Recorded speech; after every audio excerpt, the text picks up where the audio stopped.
la gauche démocrate et républicaine pour GDR, c'est le vice-président, M. Lecoq, qui est député du Havre. Merci, Monsieur le Président. J'espère que j'aurai au moins une personne pour me répondre, vu la courbe entre 3 au début, 2, puis 1. C'est provisoire. Voilà, on va remettre à 0. Là, c'était seulement un rappel au règlement. Vous pouvez vous répondre à vous-même. Merci. Bien, moi je pense, et je vous remercie de vos interpellations, de vos présentations, parce que c'est un sujet qu'il était temps que notre commission aborde. Je pense que la monnaie est l'un des attributs du pouvoir régalien des États, et je pense que la dépendance de la zone CFA de la politique monétaire de la zone euro est une aberration complète. Il est temps que ces États se libèrent enfin de cette survivance coloniale. L'urgence est donc que la France lâche ses intérêts propres et cesse toute ingérence dans la politique monétaire et donc économique de ces peuples. Les peuples africains de l'Ouest aspirent à ce que l'on appelle la deuxième indépendance, c'est-à-dire qu'après l'indépendance politique, il est désormais recherché l'indépendance économique et monétaire.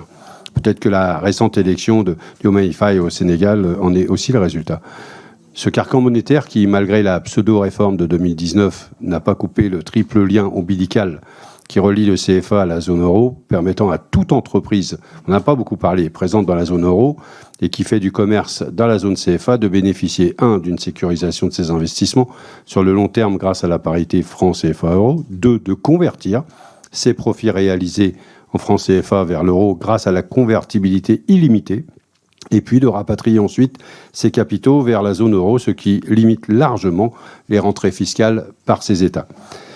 Ce circuit de rapatriement des capitaux hors de la zone franc CFA grève les finances des États utilisant cette monnaie. Or, pour se désendetter, les États ne peuvent agir sur leur monnaie puisque le pilotage du franc CFA revient de fait à la Banque centrale européenne.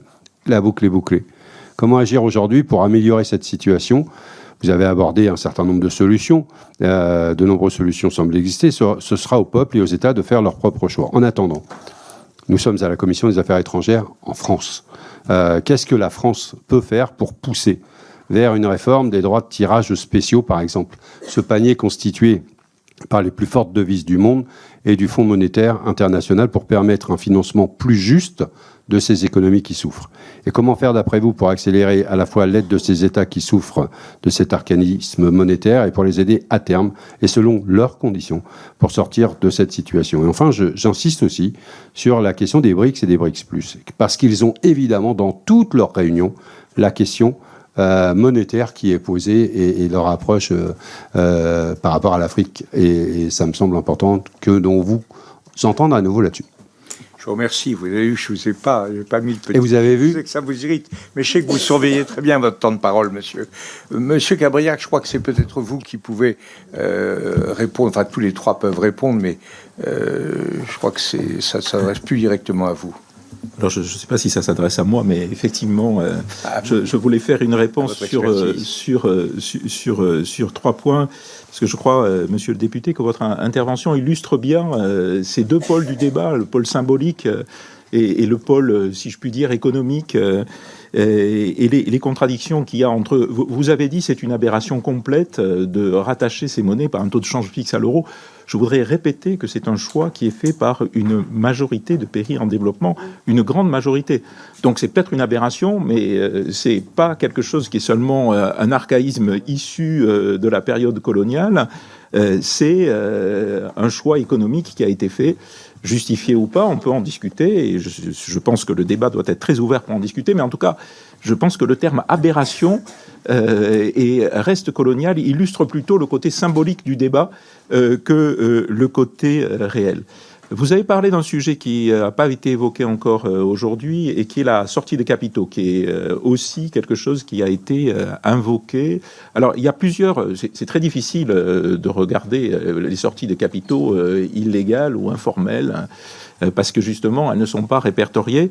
Mais les études qui ont été faites, notamment au niveau du Fonds monétaire international, ne montrent pas d'effet particulier. Il y a de fortes sorties de capitaux de l'Afrique subsaharienne, qui tiennent à un certain nombre de facteurs. Et effectivement, le manque de confiance, le fait que les investisseurs veulent rapatrier rapidement leurs profits parce qu'après, ils ne savent pas s'ils pourront le faire, et qui est commun à l'ensemble des pays en développement, et particulièrement en Afrique subsaharienne. il n'y a pas d'effet significatif de la zone franc, en tout cas quand on essaye de le regarder, sous réserve que toutes ces études, effectivement, ont des biais parce qu'il n'y a pas de données tangibles et incontestables des sorties des capitaux. Et puis, il y a un dernier point qui n'est pas tout à fait dans votre question, mais que je souhaitais aborder parce qu'il n'a pas été abordé, c'est le sujet des effets redistributifs de ce système.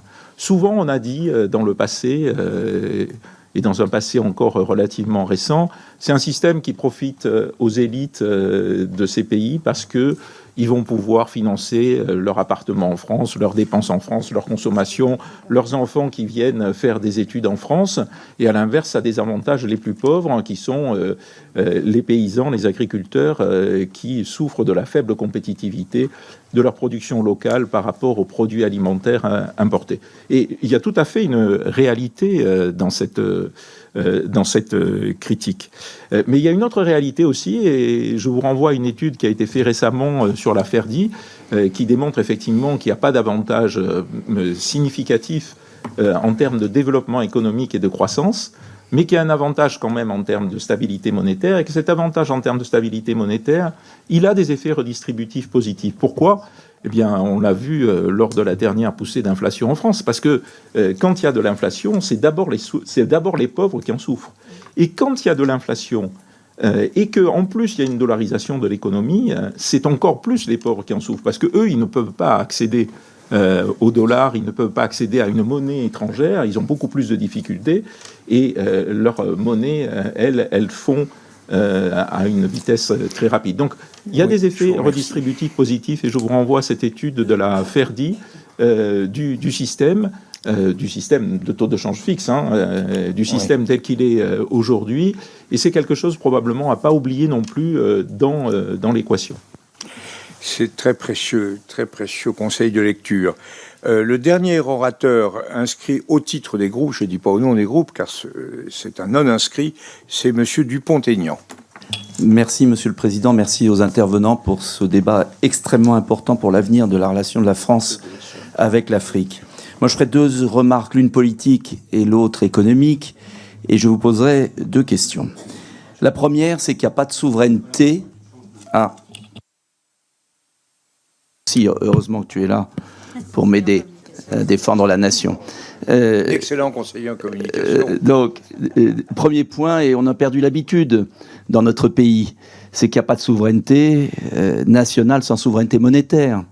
Et donc, comme nous sommes depuis tant d'années victimes industriellement, économiquement, politiquement de cette dépendance à l'euro, eh bien, nous avons perdu l'habitude de la souveraineté. Mais moi, je comprends totalement la volonté des peuples africains de retrouver leur liberté monétaire, qui est indissociable de la construction de leur avenir. Et je crois que ce serait un contresens total que la France s'arc-boute sur cette zone de franc CFA. D'ailleurs, elle a perdu une partie de son pouvoir, elle en devient le bouc émissaire, et nous sommes en train de nous fâcher avec toute l'Afrique à cause de cela. Donc je crois qu'il faut regarder les choses en face, c'est perçu, qu'on aime ou qu'on ne l'aime pas, qu'on soit d'accord ou qu'on ne soit pas d'accord, c'est perçu comme le maintien d'un lien ancien. Et je crois qu'il faut avoir le courage de le remettre en cause de manière intelligente, et que la France doit être là pour le faire, car si on ne le fait pas nous, ce sont les Chinois ou les Russes ou les Américains qui le feront. Donc arrêtons, nous aussi, de mettre de la passion dedans. Le deuxième point est économique. Je crois qu'il faudrait quand même peut-être comprendre un jour que ces pays d'Afrique ont besoin de retrouver une production agricole, industrielle. Pour connaître le Sénégal assez bien, ce pays importe tout, et quand on a une monnaie trop chère, arrimée à l'euro, on ne peut pas se développer. C'est quand même incroyable de voir que tous les pays ont utilisé la dévaluation pour se développer, et qu'on le nie à ces pays. Donc je crois vraiment que la question d'ailleurs n'est pas le taux de change fixe, la question est le niveau du taux de change. On peut avoir un taux de change fixe et en revanche le faire évoluer. Regardez la stratégie qu'a eu Singapour, qu'a eu les pays d'Asie, que les États-Unis, tous les pays du monde. Et l'Afrique n'aurait pas le droit de gérer ce taux de change. Donc je crois qu'il est absolument indispensable de changer de système, de le faire le plus vite possible, car la dégradation de la position de la France en Afrique est catastrophique. Et si nous continuons comme cela, nous aurons un sérieux problème.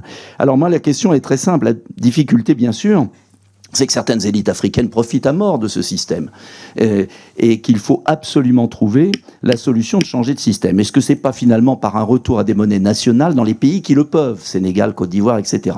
La difficulté, c'est pour les pays qui n'ont pas d'institutions solides, et là, la difficulté est énorme, parce que je ne crois pas du tout, et vous avez raison de le dire, à l'écho, c'est par une vraie formation à la gestion d'une monnaie nationale que nous pourrons y arriver, je pense. Bien, je vous remercie. Monsieur, est-ce que Monsieur Zebelinga, vous êtes peut-être désireux de réagir à ces propos? Merci, Monsieur le Président. Madame Lefito après. Alors déjà, je voudrais pouvoir dire deux choses sur les avantages qui paraissent être évidents du franc CFA. Le premier, je vais peut-être me répéter, mais le premier, c'est la stabilité monétaire. Je suis convaincu, mais ce n'est pas l'espace pour en discuter, je suis convaincu qu'il y a quand même des trous dans les sciences économiques, mais alors c'est comme toutes les sciences, et qu'on ne sait pas exactement utiliser des indicateurs qui ont été construits dans les sociétés et les économies développées. On ne sait pas toujours les utiliser dans des contextes de pays en développement. Notamment, si nous avons le franc CFA qui existe depuis 80 ans et qui apparemment est stable, et effectivement, il y a moins d'inflation. Alors, si réellement on produisait moins d'inflation sur la durée, ça se verrait au moins sur les différentiels de niveau de pauvreté. Mais on n'a pas une zone qui fait moins de pauvreté que les autres. Donc, ces effets redistributifs qui sont théoriques, je ne suis pas sûr qu'on puisse leur donner une concrétude. Ça, c'est un des aspects sur lesquels je pense qu'on peut nuancer vraiment beaucoup le débat. Je suis absolument d'accord pour dire autre chose, c'est que, comme ça vient d'être dit, la question de la production, de la transformation productive est absente du débat sur le développement et du débat sur le franc CFA. Elle est absente de l'architecture du franc CFA. Ça veut dire que implicitement, on a accepté le niveau de développement qui est en fait un niveau de sous-développement de ces pays, et puis on gère une forme de stabilité, ce qui est effectivement problématique.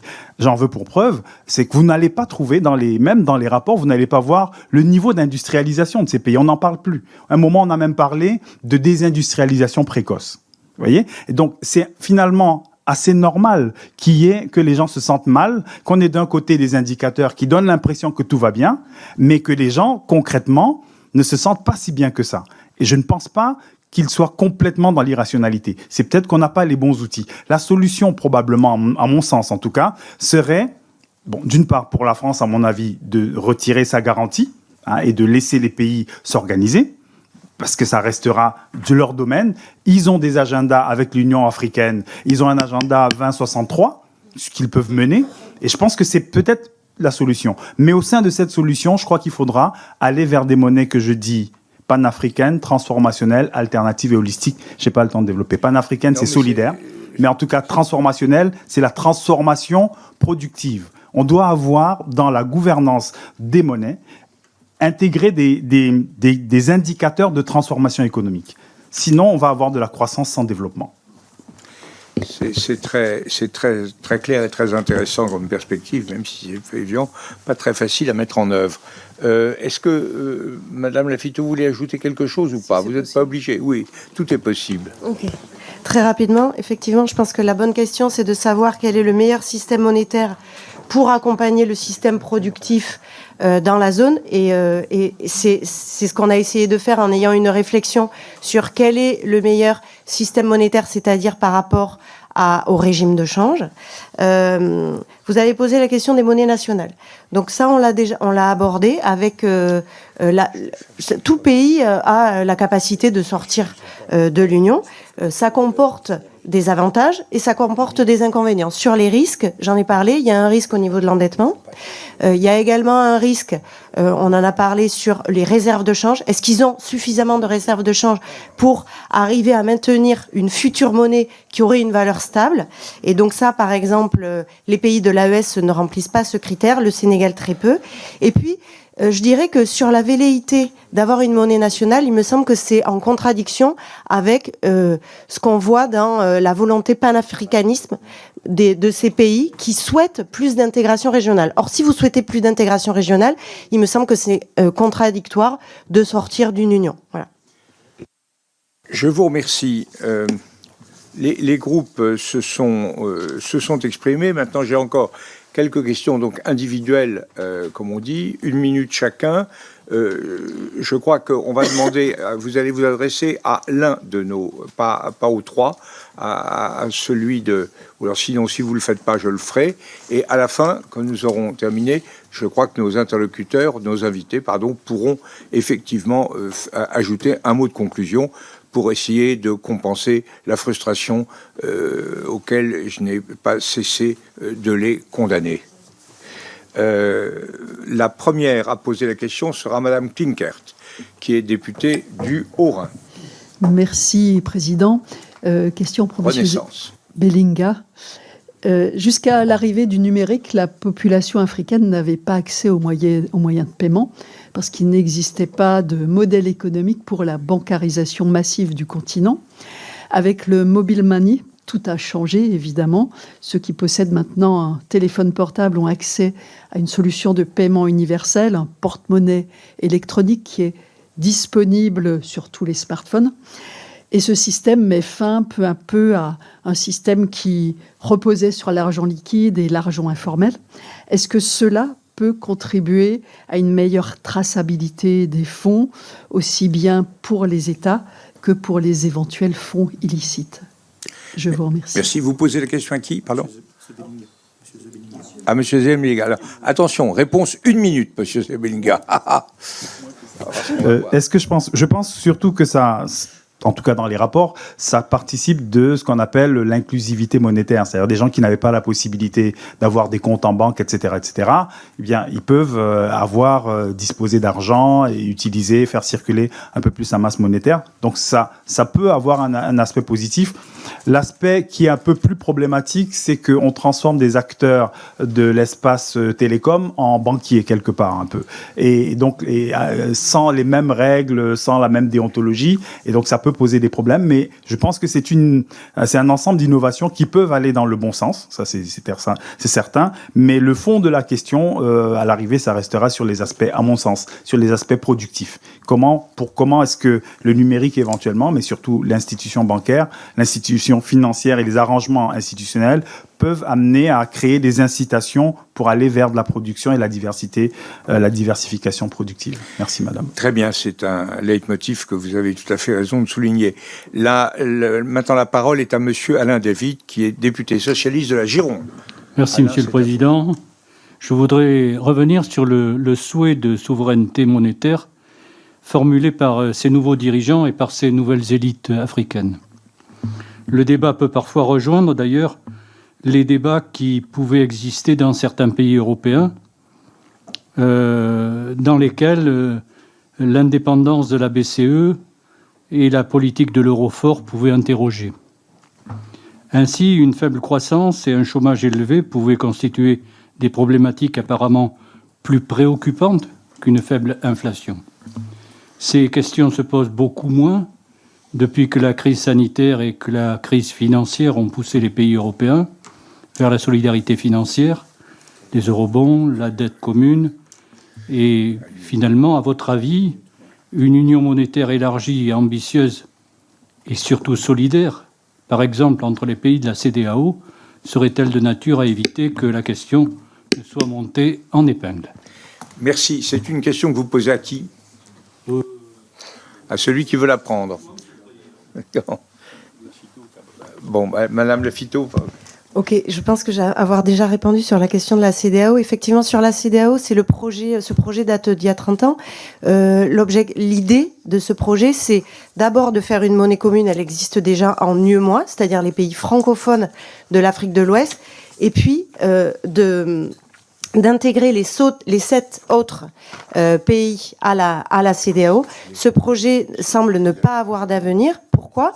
Parce que, comme l'a expliqué Monsieur Cabriac, il n'y a pas une volonté politique de solidarité, de mise en commun des réserves de change au sein de cette zone. Politiquement, il n'y a pas de volonté d'intégration. Et puis, deuxièmement, comme je l'ai rappelé, on a le géant de l'Afrique qui est à l'intérieur de cette zone, le Nigeria, qui est contracyclique par rapport aux autres pays, puisqu'il est largement exportateur de pétrole, alors que les autres importent de l'énergie. Et donc, ils n'ont pas de raison d'avoir une monnaie commune. Donc il semblerait que ce projet soit dès à présent voué à l'échec, et c'est ce qu'on voit puisqu'il reporte depuis 30 ans les réunions et les avancées sur ce projet. Je vous remercie, c'est une réponse très claire.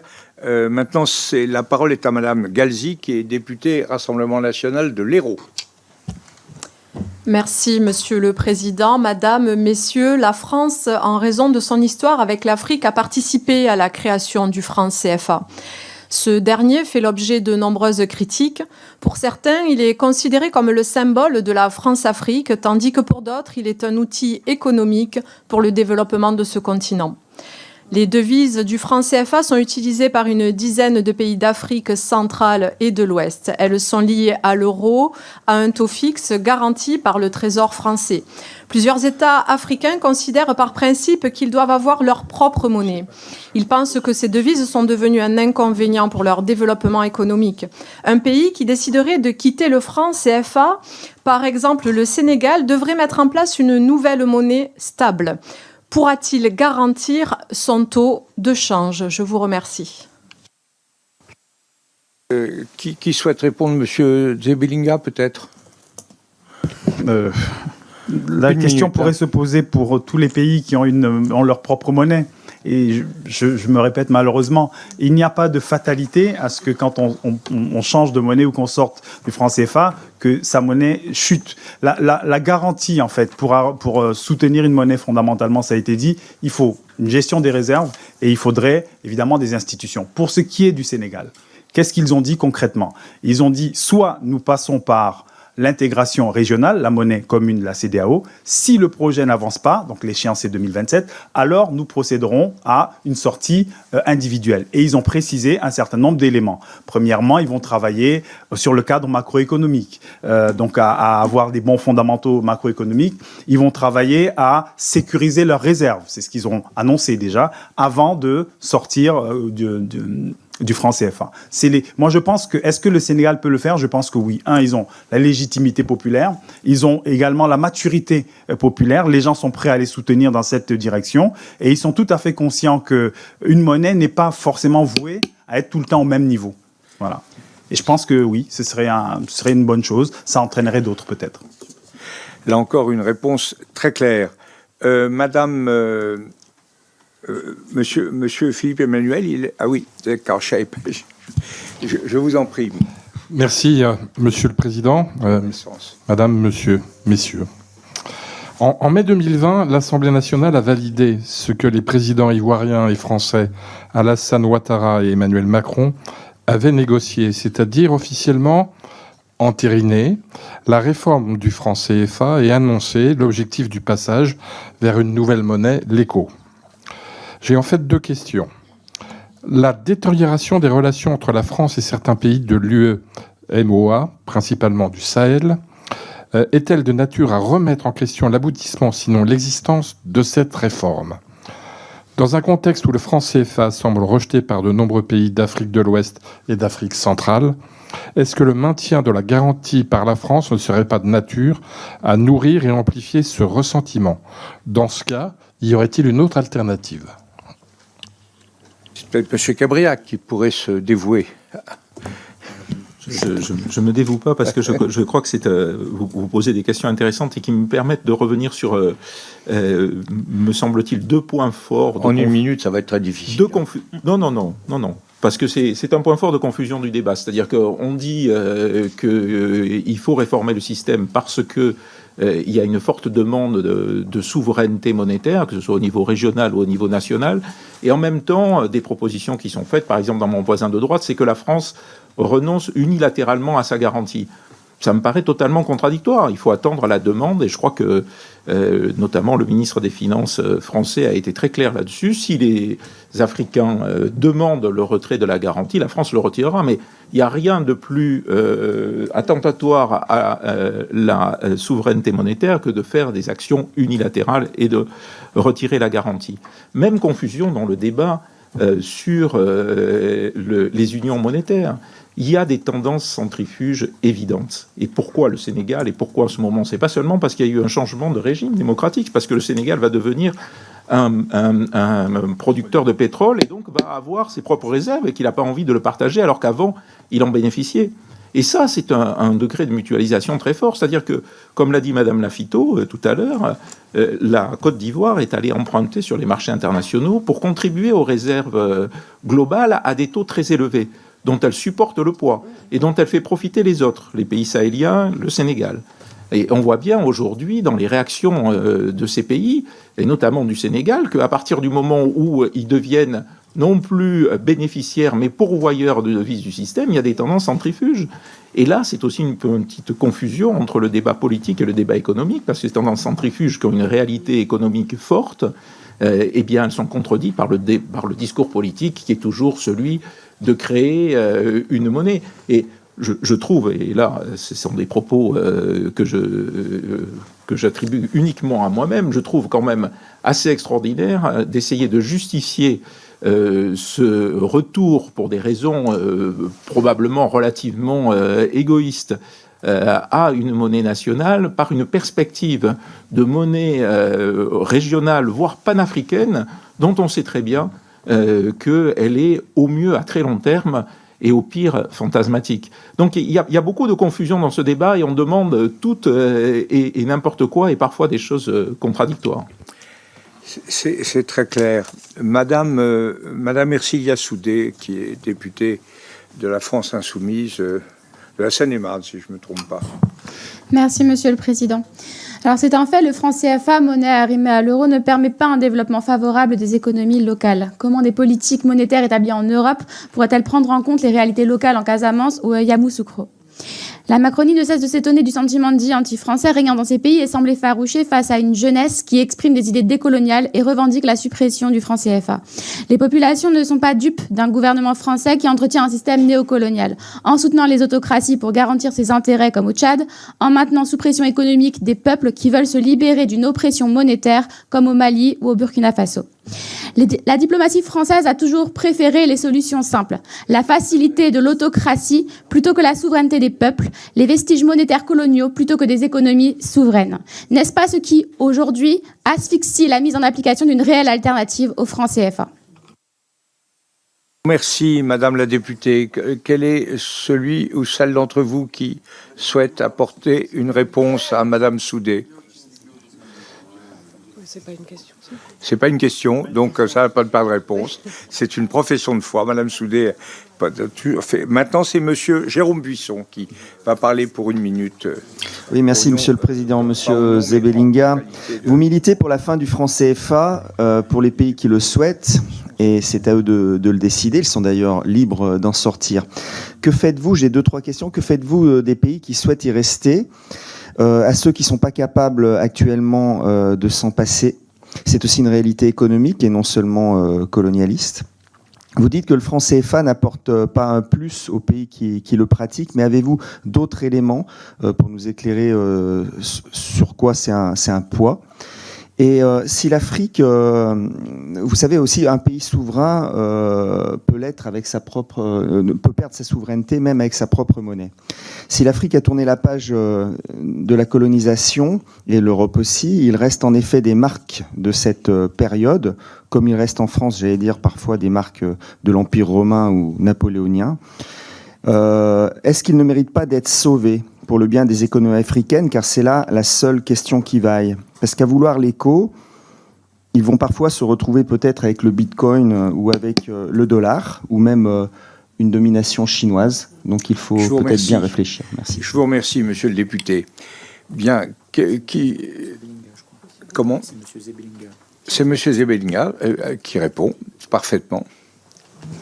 Waouh, ça fait beaucoup de questions. Voilà, alors... C'est ce qui m'inquiète. Alors, qu'est-ce qu'on fait des pays qui souhaiteraient rester dans le franc CFA ? Bon, vous savez que les accords, les traités sont écrits, et donc un pays peut sortir sans préjudice de la continuation du traité. Donc n'importe quel pays peut décider de sortir. Les accords qui ont été signés resteront valables pour les autres. Donc ceux qui souhaitent rester dans cette architecture, ils seraient libres de le faire. Au moins, ils auraient choisi, ils auraient exprimé un acte de choix qui, à mon sens, n'a pas été fait depuis les indépendances.